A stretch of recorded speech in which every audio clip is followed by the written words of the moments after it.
Welcome to the market classes. आज हम लोग देखेंगे इकोनॉमिक्स में जो झारखंड बोर्ड में 2025 में जो इंपॉर्टेंट क्वेश्चन आने वाले हैं वो किस टॉपिक से आने वाले हैं और क्या क्या इंपॉर्टेंस होगा और उससे क्या मैक्सिमम मार्क्स आप ऑब्टेन कर सकते हैं। अब एग्जाम आपका बहुत नजदीक है, हम लोग चलते हैं देखते हैं क्या मैक्सिमम क्वेश्चन अगर बनाया जाएगा तो क्या बनाएगा। या तो आपसे डेफिनेशन पूछ सकते हैं कि जीडीपी किसको बोलते हैं या फिर जीएनपी किसको बोलते हैं, कौन बड़ा होता है, जीएनपी ज्यादा बड़ा होता है या जीडीपी बड़ा होता है। ये ऑब्जेक्टिव बना। जियो आया था आपके पास तो सारे क्या क्या जितने भी नेटवर्क कंपनियां थी सबको क्या किया गया, उसका डाटा को सबसे लोएस्ट रखा गया जियो को, और जियो का डाटा पूरे भारत में फैल गया और उसकी वजह से क्या होगा कि सबका डाटा नेटवर्क जो सब जियो में आ गया। जियो के बजट क्या होता है, जो गवर्नमेंट अपना एक्सपेंडिचर और इनकम का खाता तैयार करता है उसको हम लोग बजट बोलते हैं। बजट में क्या आएगा, सरप्लस बजट आएगा। टैक्स क्या है, टैक्स से रिलेटेड बहुत इंपॉर्टेंट क्वेश्चन है। टैक्स को बहुत अच्छे से डिस्क्राइब किया जाए। जैसे दो टाइप का टैक्स होता है भारत में, टैक्स हम लोग लेते हैं तो एक होता है डायरेक्ट टैक्स। आपसे ये पूछा जा सकता है जीएसटी का फुल फॉर्म क्या है, जीएसटी कब लागू हुआ था, तो ये सब ऑब्जेक्टिव बना सकता है। फिर आरबीआई ये भी देखता है कि बैंक किसको कितना ज्यादा लोन दे रहा है, बैंक एनपीए भी तो नहीं जा रहा है, जो मतलब ऐसा अकाउंट बन जाए जिसपे बहुत सारा लोन चला गया है, तो उसको मॉनिटर कौन करेगा, आरबीआई करेगा। तो क्या क्या हो सकता है प्रत्यक्ष कर में, डायरेक्ट टैक्सेस में क्या क्या हो सकता है, इनडायरेक्ट टैक्सेस में क्या क्या हो सकता है, क्या क्या गवर्नमेंट पे बर्डन आता है, क्या क्या पब्लिक पे बर्डन आता है, इसके बारे में आपको बताना होगा। वस्तु विनिमय में क्या क्या प्रॉब्लम्स आते हैं वो आपको डिस्कस करने के लिए बोला गया है। इसमें क्या क्या देगा, डबल कोइंसिडेंस ऑफ बार्ट। अब जरूरी थोड़ी है कि जो हमको चाहिए उसी टाइम में किसी और को भी वही सामान चाहिए, तो इसमें बार्टर सिस्टम ये सब प्रॉब्लम हो सकता है। किसी को फोन चाहिए एक टाइम में तो फोन के बदले क्या दे सकता है, तो वो एक्सचेंज जो वस्तु का करेगा वो क्या। और इस क्वेश्चन को आप अच्छे से करके जाइए, इकोनॉमिक्स में आपका मार्क्स अच्छा आएगा। अब एग्जाम में कोई सस्पेंस भी नहीं बचा हुआ है आपके पास, क्योंकि अब गवर्नमेंट नए अध्यक्ष का चुनाव भी कर चुकी है, तो नया अध्यक्ष।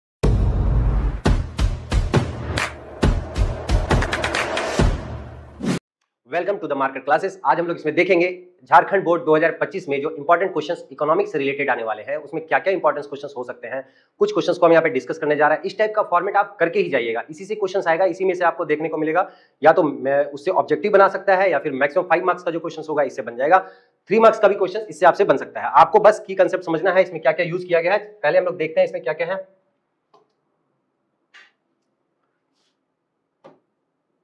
एक क्वेश्चन यहाँ पे दिख रहा है कि differentiate between gross domestic product and gross national product. इसमें जीडीपी और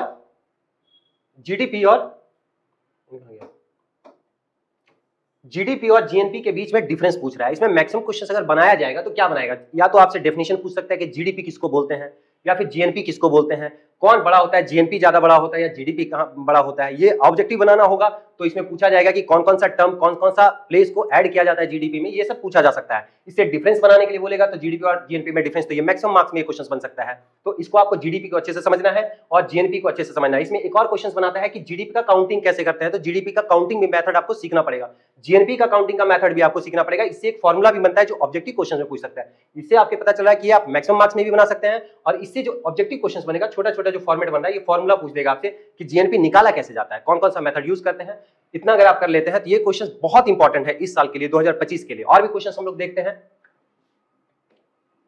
यहां पे एक क्वेश्चन दिख रहा है, how price determined under the monopoly of the market. Monopoly कहने का मतलब है एकाधिकार। जब आप मार्केट में जाते हैं तो एकाधिकार कहने का मतलब है कोई भी कंपनी आपसे क्या कर रहा है कि आप एक ही प्रोडक्ट को बेच रहा है और सारी कंपनी को नीचे बना दे रहा है। जैसे आप जियो आया था आपके पास तो सारे क्या किया, जितने भी नेटवर्क कंपनियां थी सबको क्या किया गया, उसका डाटा को सबसे लोएस्ट रखा गया जियो को, और जियो का डाटा पूरे भारत में फैल गया और उसके वजह से क्या हो गया कि सबका डाटा नेटवर्क जो सब जियो में आ गया। जियो में आने की वजह से क्या हो गया कि रिलायंस का उसमें मोनोपोली बन गया। तो मोनोपोली पे भी क्वेश्चन पूछ सकता है, एकाधिकार क्या होता है, मार्केट में एकाधिकार कह रहे हैं तो इसमें जो फैक्टर्स होगा, जैसे सिंगल सेलर आप बन जाते हैं, नो क्लोज सब्स्टिट्यूट, मतलब आपके पास जियो डाटा इतना सस्ता दे रहा है कि आप एयरटेल यूज नहीं कर रहे हैं या फिर बाकी नेटवर्क साइट आप यूज ही नहीं कर पा रहे हैं।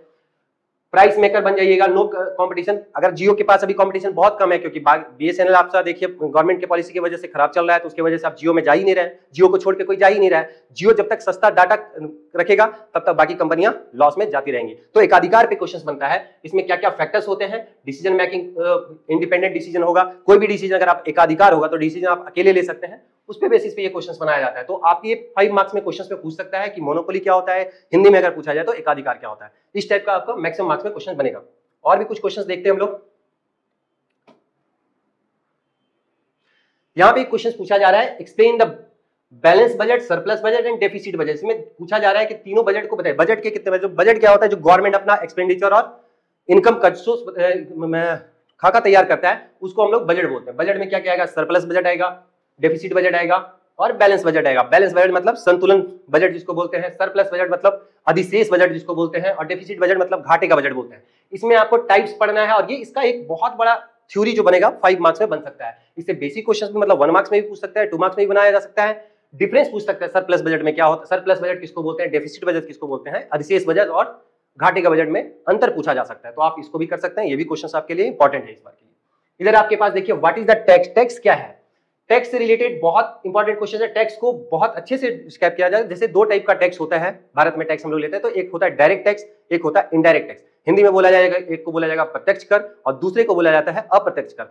डायरेक्ट टैक्स का मतलब हो रहा है कि गवर्नमेंट आपसे सीधे पैसा ले रहा है, जैसे इनकम टैक्स हो गया, तो उसका क्या मीनिंग है, कैसे कैसे टैक्स लगता है। इनडायरेक्ट टैक्सेस में जैसे आता है जीएसटी, तो जीएसटी कैसे गवर्नमेंट आपसे लेती है, वो किसी डीलर के थ्रू गवर्नमेंट लेती है, इस वजह से उसको हम लोग इनडायरेक्ट टैक्स बोलते हैं। आपसे ये पूछा जा सकता है जीएसटी का फुल फॉर्म क्या है, जीएसटी कब लागू हुआ था, तो ये सब ऑब्जेक्टिव बना सकता है। फिर इसमें दोनों में पूछा जाएगा प्रत्यक्ष कर और अप्रत्यक्ष कर में डिफरेंस क्या है, वो डिफरेंस आपसे पूछा जाता है 5 मार्क्स में बना के, 3 मार्क्स में बना के। आप इस क्वेश्चन को भी बहुत इंपॉर्टेंट समझ सकते हैं 2025 एग्जाम्स के लिए। देखिए यहाँ पे क्वेश्चन दिया हुआ है, what is the merit of direct taxes. Direct taxes के क्या क्या फायदे हैं या डिमेरिट्स हैं, क्यों लगाना चाहिए क्यों नहीं लगाना चाहिए, इसका क्या फायदा होगा, उसके बारे में भी क्वेश्चन यहाँ पे आया हुआ है। प्रत्यक्ष करके क्या क्या गुण है, गुण मतलब उसका क्या क्या वैल्यूज ऐड हो रहा है, वो आपको बताना है। What is the merit of direct tax. तो टैक्स से रिलेटेड भी क्वेश्चंस आपके आ सकते हैं, उसमें डिफरेंस पूछा जा सकता है डायरेक्ट टैक्स और इनडायरेक्ट टैक्स, प्रत्यक्ष कर और अप्रत्यक्ष कर में। और भी कुछ क्वेश्चंस देखते हैं इसमें। इसमें बोला जा रहा है explain the method of credit control by the central bank. Central bank क्या होता है, सेंट्रल बैंक होता है जो सेंट्रल गवर्नमेंट होता है ना, उसका एक अपना बैंक हो, वो हो गया आरबीआई, जिसको हम लोग सेंट्रल बैंक बोलते हैं। हिंदी में उसको हम लोग केंद्रीय बैंक बोलते हैं। केंद्रीय बैंक मतलब सरकार का बैंक उसको बोल सकते हैं, या फिर बैंकों का बैंक भी उसको हम लोग बोलते हैं। बैंकों का बैंक अगर पूछा जाए, ऑब्जेक्टिव क्वेश्चन में पूछा जाएगा बैंकों का बैंक किसे कहते हैं, तो हम लोग आरबीआई को कहते हैं। इससे ऑब्जेक्टिव और भी चीज पूछा जा सकता है, आरबीआई के वर्तमान में गवर्नर कौन है उसके बारे में पूछा जा सकता है, आरबीआई की स्थापना कब हुई है वो पूछा जा सकता है, आरबीआई को कब इन्फोर्स किया गया भारत में वो पूछा जा सकता है, कानूनी रूप से कब भारत में लागू हुआ ये सब भी पूछा जा सकता है, ऑब्जेक्टिव बनाया जा सकता है इसमें। तो केंद्रीय बैंक क्या क्या करता है उसको समझना है। जैसे केंद्रीय बैंक क्या क्या करता है, तो सेंट्रल बैंक जिसको हम लोग बोलते हैं बैंकों का बैंक, ये क्या करता है, कॉमर्शियल बैंक जो होता है। कॉमर्शियल बैंक कहने का मतलब जैसे आरबीआई के नीचे जितने भी बैंक हो गए, जैसे एसबीआई हो गया, आईसीआईसी बैंक हो गया, बैंक ऑफ इंडिया हो गया, ये कॉमर्शियल बैंक होता है जो आपको लोन प्रोवाइड करवाते हैं। लोन प्रोवाइड करवाते हैं तो केंद्रीय बैंक का क्या क्या वर्क फंक्शन है वो सब पूछा। जैसे इसमें लिखा हुआ है बैंक दर नीति को ये फॉलो करता है, खुले बाजार की नीति, बैंकों के नगद कोष अनुपात में परिवर्तन, मार्जिन आवश्यकता परिवर्तन, नैतिक दबाव, प्रचार, प्रत्यक्ष कार्रवाई, साख रीजनिंग और उपभोक्ता का साख पर नियंत्रण। केंद्रीय बैंक बेसिकली ये काम करता है कि ये देखता है कि बैंक अच्छे से फंक्शन कर रहे हैं। बैंक जो कमर्शियल बैंक होते हैं जिसमें हम लोग पैसा डिपॉजिट करते हैं, हम लोग पैसा आरबीआई में डिपॉजिट नहीं करते हैं, हम लोग किसमें करते हैं, कमर्शियल बैंक, जिसको हम लोग व्यावसायिक बैंक भी बोलते हैं या फिर सार्वजनिक बैंक भी बोलते हैं। तो सार्वजनिक बैंक में जो हम लोग पैसा जमा करते हैं वो सही से मॉनिटर हो रहा है नहीं, उसको मॉनिटर करने वाला कौन है, आरबीआई है। आरबीआई क्या क्या चीज और कर सकता है, आरबीआई ये भी देखता है कि बैंक किसको कितना ज्यादा लोन दे रहा है, बैंक एनपीए भी तो नहीं जा रहा है, जो मतलब ऐसा अकाउंट बन जाए जिसपे बहुत सारा लोन चला गया है, तो उसको मॉनिटर कौन करेगा, आरबीआई करेगा। आरबीआई ये भी कर सकता है कि 2-2 मंथ पे अपना ये पॉलिसी लाता है जिसको हम लोग बोलते हैं मौद्रिक नीति। मौद्रिक नीति में क्या करते हैं कि 2 मंथ में हम लोग ये बताते हैं उसमें रेपो रेट डिसाइड किया जाता है, जिससे बैंक जो होते हैं कमर्शियल बैंक जिसको सार्वजनिक या व्यावसायिक बैंक बोलते हैं वो आरबीआई से लोन लेते हैं। तो बैंक किस रेट, आरबीआई किस रेट पे उन लोग को इंटरेस्ट पे कमर्शियल बैंक को लोन देगी उसको डिसाइड कौन करता है, मॉनेटरी पॉलिसी में डिसाइड किया जाता है। कभी कभी आप सुनते होंगे मार्केट में अभी जैसे चल रहा है कि आरबीआई कितने दिनों के बाद मौद्रिक नीति में बदलाव लाई है, तो वो अभी करंट भी ये दिख रहा है, तो ये सब पे क्वेश्चंस बनाया जा सकता है। मौद्रिक नीति, जैसे मौद्रिक नीति बनाती है वो आरबीआई बनाती है, और सरकार का एक पॉलिसी बनता है जो राजकोषीय नीति बनता है, राजकोषीय नीति जिसको हम लोग फिजिकल पॉलिसी बोलते हैं, वो भारत सरकार की तरफ से बनता है। तो भारत सरकार के बारे में भी पूछा जा सकता है कि उसका नीति में क्या क्या हो सकता है, और ये मौद्रिक नीति जो बनता है ये आरबीआई के द्वारा बनाया जाता है और ये हर 2 महीना के बाद लाया जाता है। तो पूछा जाएगा कितने मंथ में आरबीआई मौद्रिक नीति निर्धारित करती है, तो 2 मंथ में। उसमें हर बार बैठक होता है, आरबीआई के गवर्नर उसमें डिसाइड किए जाते हैं और वोटिंग के साथ ही वो डिसाइड होकर आता है कि क्या मौद्रिक नीति इस 2 मंथ के बाद चेंज होने वाला है। तो ये हो गया केंद्रीय बैंक का काम। यहाँ पे वही काम दिया है, what is the central bank. Central bank अभी बता दिए, सेंट्रल बैंक कहने का मतलब है आरबीआई। आरबीआई का फंक्शन क्या है, आरबीआई कैसे मॉनिटर करता है, इसमें एकदम ऐसे भी आता है कि कैश कितना रखना है अपने पास, बैंक कितना कैश आरबीआई के पास डिपॉजिट करता है, ये सब सारा मॉनिटरिंग करने का काम आरबीआई करता है, रिजर्व बैंक ऑफ इंडिया। और भी इसमें कुछ क्वेश्चंस दिख रहे हैं। इसमें पूछा जा रहा है what do you mean by the balance of payment. भुगतान संतुलन पे क्वेश्चंस आता है। भुगतान संतुलन जो बहुत इंपॉर्टेंट टॉपिक है, इस पे क्वेश्चंस आएगा ही आएगा। अभी जो क्वेश्चंस आप देख रहे हैं इसी को आप अच्छे से अगर पढ़ लेते हैं, जो 30 या 40 के आसपास क्वेश्चंस बना हुआ है यहाँ पे, उतना क्वेश्चंस कर लिए तो आपके पास 5 मार्क्स का जितना भी क्वेश्चन इकोनॉमिक्स में वो बन जाएगा, चाहे आप आर्ट्स की स्टूडेंट हो या साइंस की स्टूडेंट या कॉमर्स की स्टूडेंट हो। यहाँ पे पूछा जा रहा है what do you mean by balance of payment. Balance of payment पे क्वेश्चंस आएगा ही आएगा, इसको बहुत इंपॉर्टेंट आपको समझना है बैलेंस ऑफ पेमेंट पे। और भी इसमें कुछ क्वेश्चन हम लोग देखते हैं।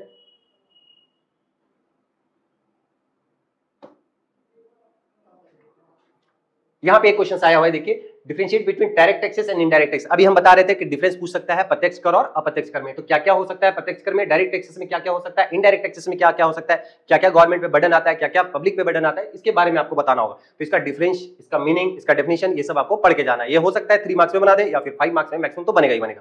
क्वेश्चन का लेवल ये अच्छा है, इसको आप डिस्कस करके जाइएगा, देख के जाइएगा। यहाँ पे एक और क्वेश्चन है, discuss the main features of the government budget. Government budget का क्या क्या फंक्शंस होगा, बजट क्यों बनता है। बजट कहने का बेसिकली मतलब है कि सरकार एक फाइनेंशियल ईयर में, वित्तीय वर्ष में सरकार क्या क्या खर्च करेगी, कहां कहां से इनकम आएगा, वो इनकम और व्यय का पूरा ब्यौरा बनाती है, पूरा डाटा तैयार करती है, उसी को हम लोग बजट बोलते हैं। और discuss the main features of the government, तो इसमें क्या क्या करता है, accelerate the GDP in terms of the flow of the goods and service in the economics. अब उसमें क्या करना है, ग्रोथ को ध्यान में रख के बजट बनाया जाता है कि डेवलपमेंट कैसे होगा, इंफ्रास्ट्रक्चर कैसे बनेगा, अच्छा स्कूल कैसे बन सकता है, अच्छा हॉस्पिटल कैसे बन सकता है, उसको देख के ही बजट बनाया जाता है। तो वो सब के फीचर्स पूछा जा रहा है इसमें। Investment in public enterprises with the view of the generating employment, रोजगार कैसे जनरेट हो, कैसे रोजगार देश में सबको मिले, उस वजह से उसको देख के ही आरबीआई इस बजट को, गवर्नमेंट जो है बजट को बनाती है। तो बजट का मेन फीचर्स पढ़ सकते हैं, difference between direct tax indirect tax के बारे में आप पढ़ सकते हैं। ये सब इंपॉर्टेंट क्वेश्चन है 2025 के लिए। और भी कुछ इंपॉर्टेंट क्वेश्चन हो सकता है, देखते हैं क्या है। एक यहाँ पे क्वेश्चन आया हुआ है जो सबसे बेसिक क्वेश्चन आता है, आपको इसको देखने में अभी ये 2 लाइन में यहाँ लिखा हुआ है, लेकिन आपको कहता है what is the difference between micro economics and macro economics. Micro economics मतलब आप स्मॉल फर्म्स, माइक्रो मतलब व्यष्टि और समष्टि का बात कर रहा है, व्यष्टि अर्थशास्त्र और समष्टि अर्थशास्त्र। ये तो आप बुक जब खोलते होंगे तब से ही आपको दिखना शुरू हो जाता होगा। तो व्यष्टि अर्थशास्त्र में हम लोग क्या करते हैं, छोटे फर्म्स के लिए, छोटे अपने लिए मतलब इंडिविजुअल के लिए अगर हम लोग किसी को करते हैं तो माइक्रो इकोनॉमिक्स में रखते हैं, और पूरा होल कंट्री के लिए देखा जाए या फिर वर्ल्ड के लिए देखा जाए तो मैक्रो इकोनॉमिक्स में हम लोग बात करते हैं। तो इसका डिफरेंस पूछ सकता है, इसका वन लाइनर डेफिनेशन पूछ सकता है, इसका ऑब्जेक्टिव पूछ सकता है। इसका डिफरेंस तो मेन बनाएगा तो डिफरेंस ही बनाएगा, और डिफरेंस बना के आपसे पूछेगा तो डिफरेंस भी अच्छे से करके जाइए, एग्जाम में ये क्वेश्चंस आने वाले हैं। एक यहाँ पे सबसे पुराना क्वेश्चन दिख रहा है, what is the difficulties of the barter system, explain the how money has removed these difficulties. Barter system जैसे आप पढ़े होंगे, वस्तु विनिमय। गांव में अभी कभी कभी आप देखते होंगे कि आप किसी को कुछ सामान लेना है तो सामान के बदले सामान दे देता है, तो ये क्या हो गया, बार्टर सिस्टम है। लेकिन इसमें क्या क्या डिफिकल्टीज आ रही है, तो वो डिफिकल्टीज के बारे में पूछा जा रहा है कि इसमें क्या क्या हो सकता है, बार्टर से वस्तु विनिमय में क्या क्या प्रॉब्लम्स आते हैं, वो आपको डिस्कस करने के लिए बोला गया है। इसमें क्या क्या देखा है, डबल कोइंसिडेंस ऑफ बार्टर। अब जरूरी थोड़ी है कि जो हमको चाहिए उसी टाइम में किसी और को भी वही सामान चाहिए, तो इसमें बार्टर सिस्टम में ये सब प्रॉब्लम हो सकता है। किसी को फोन चाहिए एक टाइम में, तो फोन के बदले क्या दे सकता है, तो वो एक्सचेंज जो वस्तु का करेगा वो प्रॉब्लम बन सकता है, क्योंकि उस टाइम में उसको हो सकता है कि दूसरे ऑब्जेक्ट या दूसरे वस्तु का जरूरत नहीं पड़ेगा। इसमें क्या बोला, lack of unit of values, जो सामान का वैल्यू प्राइस होगा उसकी प्राइस को मैच नहीं कर सकता है, हो सकता है किसी का डिमांड ज्यादा प्राइस का हो और वो कम प्राइस का ले रहा है। थर्ड इसमें बोला difficulties of the future payments, उसको पेमेंट करने में भी प्रॉब्लम हो सकता है। Difficulties of storage of values, तो इतने सारे इसका फंक्शन है। ये फंक्शंस को आपको याद रखना है, इसमें क्या क्या होता है बार्टर सिस्टम में, और ये क्यों प्रॉब्लम आया जिसकी वजह से भारत में करेंसी को लाया गया, करेंसी आया, करेंसी आने के बाद बार्टर सिस्टम क्यों हट गया, ये सब आप पढ़िएगा। ये सब इंपॉर्टेंट क्वेश्चन है, ये क्वेश्चंस आप कर लेते हैं, आपकी तैयारी बहुत अच्छी हो चुकी है अगर आप ये क्वेश्चंस बना लेते हैं, और इसमें से ही ऑब्जेक्टिव को बनाया जा सकता है। और भी कुछ क्वेश्चंस हो सकता है, देखते हैं।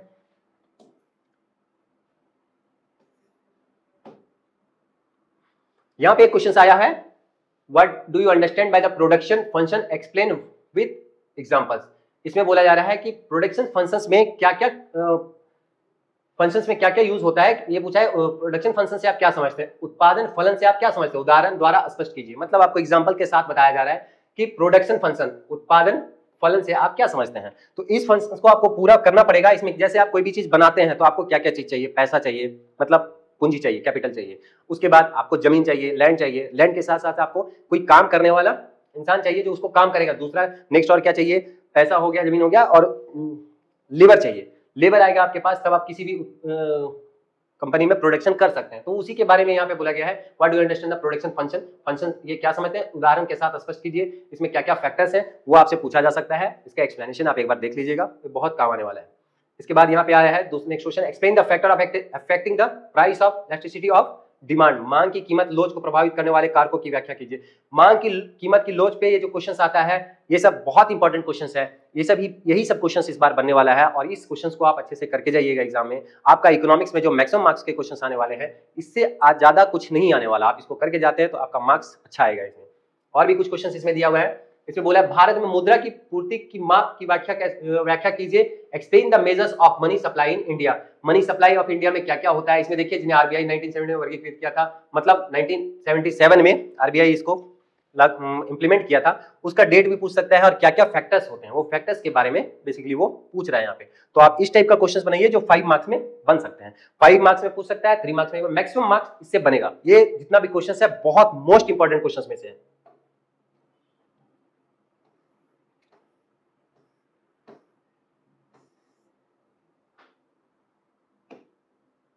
ये सब सारे क्वेश्चंस हो गए हैं बजट बेस्ड। अब इसको हम पीडीएफ में आपको भेज दिया जाएगा और इस क्वेश्चंस को आप अच्छे से करके जाइए। इकोनॉमिक्स में आपका मार्क्स अच्छा आएगा।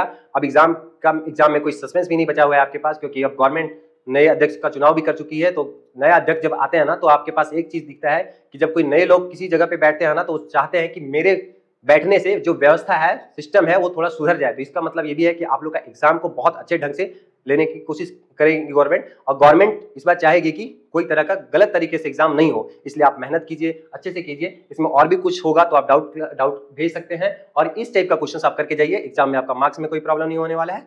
मिलते हैं आपसे फिर किसी और वीडियो में और किसी और भी कंसेप्ट के साथ। Thank you.